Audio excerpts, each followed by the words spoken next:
We're going to talk about farm subsidies today, and of course we're going to start with the proposition and end with the proposition that farm subsidies are bad. You probably, if you know any economics at all, don't really need us to explain why. What we want to do is draw in on an insider's perspective. Now, we brought a true insider, a real rent seeker, my dad, Les, who's a farmer. So we're going to give you some real-world specific examples of how bad they actually are. What we're going to basically point to is that these programs fail by their own terms. It's kind of like a horror movie. You know how it's going to end, but you kind of want to watch anyway because you're going to be entertained. So first off, just a quick overview of what we're talking about here. Over the last 15 or so years, we've got almost $250 billion in money handed out to U.S. farmers under various programs. So we're talking about quite a bit of money, and quite a few people, as much as almost 2 million people receiving the money every year. But really what's going on here is, as with most rent-seeking programs, it's the elite rent seekers, that top 10% that's receiving the vast majority of the benefits or the handouts. Now, there's several official rationales provided by the supporters of these things. We need food security. You'll hear the politicians especially say this a lot. What the hell does it mean? Well, we don't want to rely on foreigners to supply us with food. We'll see that this rationale is totally irrelevant on the grounds that the U.S. does have a huge advantage. We have tremendously productive farm ground, so we'd probably be exporting food in a totally laissez-faire economy. But even so, even if we weren't, what would that mean? That would mean that foreign countries have the comparative advantage in providing us food, so why would we want to lose out on the gains from trade there? This is going to fall apart. Now, the environmentalist cause is pretty huge. A lot of these government programs in farming are designed to appease the environmentalists. We're going to solve all your environmental ills from pollution, from unsustainable practices. We're going to see that this rationale, this argument falls apart entirely too, where we'll see a really interesting example of this. So, and the people really ultimately know this. The people who are promoting these things know it. So most of the time what they say is, well, we need a safety net for U.S. farmers. Some would call it welfare. Some might call it handout. Some people around here might call it what it really is, legalized plunder. We're okay with that term. For farmers, no, wait a minute, not so fast. It's not so much farmers who are getting the money. It's just people who happen to own land, and as we'll learn here from our insider's perspective, a lot of these people left the farm a long time ago. Why stick around on the farm when you don't need to be there to get the money? It's kind of a lonely, desolate place. Okay. Economists have critiqued farm subsidies on many, many grounds. They're not needed. There's no public good here. You don't, you pay the farmer to provide the food. It's not a public good. They're wasteful for the taxpayer. They distort the market in agriculture. They redistribute, again, the elite rent seekers. They're already pretty rich. It's not like they need it from some kind of socialist perspective. And it harms the poor people, the unseen foreign farmers who suffer from the actual reduction in farm prices, crop prices. Why the heck do they persist then, and they continue even though economists are almost universally against them? Well, it's a classic public choice thing of concentrated benefits, dispersed costs. And again, it's a really elite group of maybe several 100,000 people that are reaping huge gains. We have there's several entities, the Environmental Working Group, they're kind of a bunch of leftists, but they're good because they expose who's getting this money. And they've got these lists of who's really cashing in on the farm subsidies. The top people are getting millions of dollars every year. So they're really interested in making sure this thing continues. Now, the costs fall on the general taxpayer to the tune of maybe hundreds of dollars every year, so it's hard for us to organize and try to fight it. Well, it's easy, and it's really in their self-interest for the people who are currently getting the benefits to keep fighting, right? To lobby the politicians and to make sure the programs not only stay, but they grow and they expand. We agree, we entirely endorse all the arguments I just listed, right? Farm subsidies are economically terrible, wasteful, and what have you. We want to kind of add another wrinkle to the argument against them. Farm policies are incoherent. They fail by their own terms, right? James Bovard, who's this great libertarian journalist, sums it up really well. For almost every farm program, there is another equal but opposite farm program. So when we try to discover what's the policy, what's the single driving force behind all these things, it's doing what politicians do best, handing out other people's money. So I'm going to, with that, turn it over to my dad, who's going to give some real-world, scary, interesting examples of this absurdity. Can you run this? I'll keep running this. Yeah. Okay, Tyler told me to take my time in a hurry so we can get... That's what you do if you're a gunslinger. You know, you want to draw, you want to take your time, get your aim right, but you've got to do it in a hurry. And I wanted to give you a geography lesson on the high plains. We don't have time for that. All I can really say is that farming especially, not ranching so much, but farming on the high plains, which would be the western portion of the Great Plains, is at best a very risky endeavor. And if you can just kind of remember that, if you have questions later, I'll spend some time out there or whatever, tell you how risky it is. Looking at the chart, I just realized that I finally achieved a milestone in my life. I've made it into that 10% category and a national category, into that upper echelon. So I want you to have confidence that I am a qualified rent seeker. I know how to do it. I have learned how to do this. I'm an expert game player at this. I want you to trust me on that. Just trust me. If you've got some questions about my credentials on that, I'll answer them out there later. I'll explain that. So, the High Plains is a short grass prairie, very risky area to farm. Go to the picture, Tyler. This is a bumper crop that is on my farm. It's about a 1 in 4 year possibility. Okay, that's enough on that. Let's go to the tell them what crop that is. Oh, that is grain sorghum. We call it milo. It's primarily used in livestock feed. You can make cereal and do some few things with it. It is edible, consumable by humans as well as animals. Okay, our glossary, I've got a few terms up here. Of course, everybody knows what the USDA is. FSA is the Farm Service Agency. The thing to remember about them, they pass out a lot of dollars.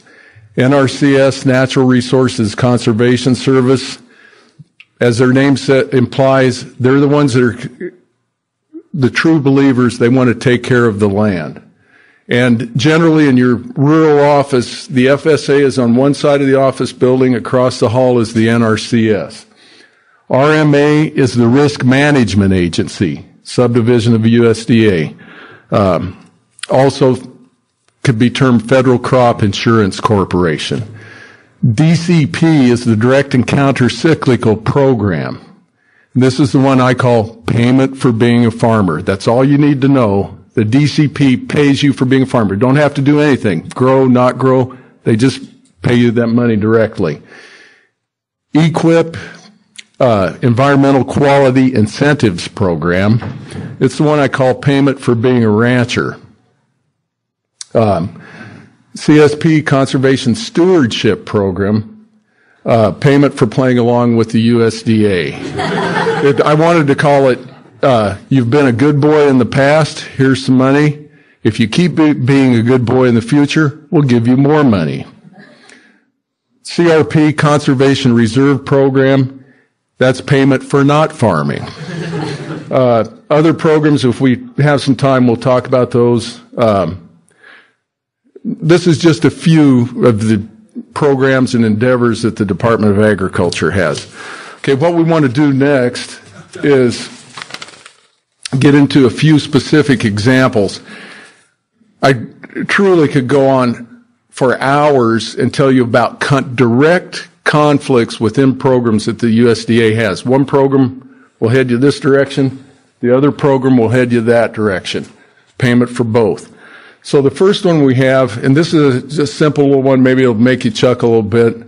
We're talking about spy versus spy. I know a lot of you are older here, and I know you might not admit it, you've read Mad Magazine, and you remember spy versus spy. Well, that's the situation we've got here. Bats versus railings. Under an EQIP contract, the Department of Agriculture will pay you to put in a stock tank. They cost share, they don't pay the whole thing. One of the requirements is to have a railing around that tank to keep young calves and livestock from getting into the tank and drowning. Got to have that or you don't get your money. I was in the NRCS office the other day, and the young technician hands me a brochure, and he says, "Hey, this is good, read it." It directly encourages you to remove your railings from the tanks because bats and other birds, and I didn't know this, they drink in flight. They swoop down, get their drink, and swoop up. And of course, if you have, and bats and these birds are highly desirable. If you have the railing around the tank, they can't drink in your tank. So consequently, you've got habitat that encourages them to fly in, hit the railing, and drown. Okay? So just a simple little example of two conflicting directions. The next one's a little more serious, and we call that EQIP versus EQIP. You can receive a direct incentive payment. And it's the whole program and practice is very complicated. I'm just going to give you the very brief part of it. You can receive a direct incentive payment if you enter into a rotational grazing contract on your rangeland. And under this contract, you're to leave a half to a third of the standing forage at the end of the growing season. And it's very beneficial to the long-term health of your grass. That's about all I can say about it. You receive a direct cash payment for that. However, there's another EQIP program that is for the preservation of mountain plover habitat. The mountain plover is a little tweety bird that doesn't live in the mountains, it lives out on the plains, and it needs bare ground to nest. So under this other EQIP contract, you can receive direct incentive payments to graze that grass down to bare ground at the end of the season. Okay? So we've got one program that encourages you to leave 4 or 5 inches of standing forage. Another program that pays you to graze it down to the bare ground, about like this carpet. Okay? Are you with me? Okay? We can take real good care of the grass, or we can take real good care of the mountain plover. Both at odds with each other, but we'll pay you for both of them. Okay, the last example, now we're getting serious because we're talking about big dollars. There's dollars involved in these other two, of course. And this one's a little bit harder to understand, and there's a lot of subtleties. But you remember spy versus spy. This is more spy versus spy versus spy. It's the Risk Management Agency versus the CRP versus the NRCS. And this is happening a lot in our part of the world right now. And it's very, very costly and just very wacky. It makes no sense whatsoever. The Conservation Reserve Program contract is a 10-year contract. It pays direct rents to take highly erodible farmland out of production and plant it back into native grass. A lot of those contracts are expiring, and the farmer has the option to re-enroll for another 10 years. And I want you to keep in mind the goal of CRP, take the highly erodible ground out of production. So the farmer has to decide what to do with this ground. The same farmer has another 320 acres of native rangeland, never been plowed, never been farmed.